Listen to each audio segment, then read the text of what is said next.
जय हिंद साथियों, मैं अभिषेक आप सभी का स्वागत करता हूं ओनली S5G की इस नई वीडियो में। तो अभी की खबर यह है कि एंटिटी लिस्ट से हटाए गए 3 भारतीय परमाणु केंद्र।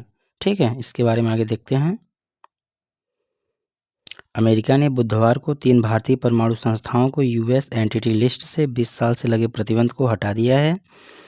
इसमें भाभा परमाणु अनुसंधान केंद्र, इंदिरा गांधी अनुसंधान पर केंद्र और इंडियन रेयर अर्थ के नाम भी शामिल हैं। भारत और अमेरिका के बढ़ते परमाणु सहयोग और रक्षा साझेदारी का प्रतीक है।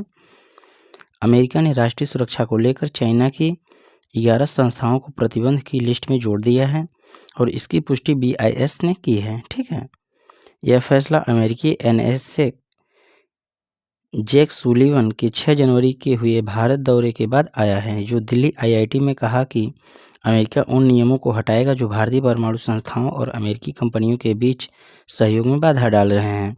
पूर्व राष्ट्रपति बुश और भारत के पूर्व प्रधानमंत्री डॉक्टर मनमोहन सिंह ने परमाणु समझौते की नींव रखी थी। ठीक है, भारत ने 11 से 13 मई 1998 को राजस्थान के पोखरण में परमाणु परीक्षण किया और इस परीक्षण का नाम ऑपरेशन शक्ति दिया। ठीक है, अब देख लेते हैं यूएस एंटिटी लिस्ट के बारे में।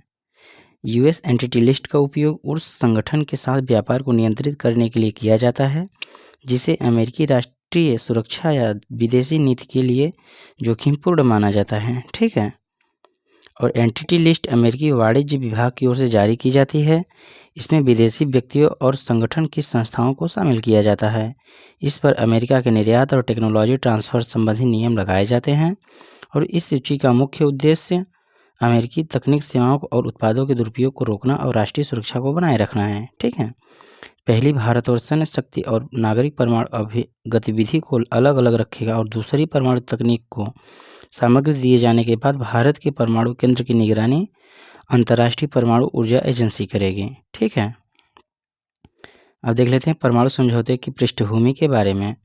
परमाणु ऊर्जा के शांतिपूर्ण उपयोग के संबंध में भारत और अमेरिका के मध्य सहयोग के लिए द्विपक्षीय समझौता अमेरिकी परमाणु ऊर्जा अधिनियम 1954 की धारा 123 के अंतर्गत किया गया है। 2008 में भारत और अमेरिका के बीच नागरिक परमाणु समझौता हुआ और इस समझौते ने भारत को परमाणु ऊर्जा और प्रौद्योगिकी के क्षेत्र में वैश्विक सहयोग का मार्ग दिया। अमेरिका द्वारा लगाए गए प्रतिबंध का उद्देश्य भारत की सैन्य और परमाणु अनुसंधान क्षमताओं को सीमित करना था। इस समझौते ने भारत को परमाणु आपूर्तिकर्ता समूह NSG से छूट मिली थी और इस भारत को अपने नागरिक और सैन्य कार्यक्रमों को अलग करने की अनुमति मिली।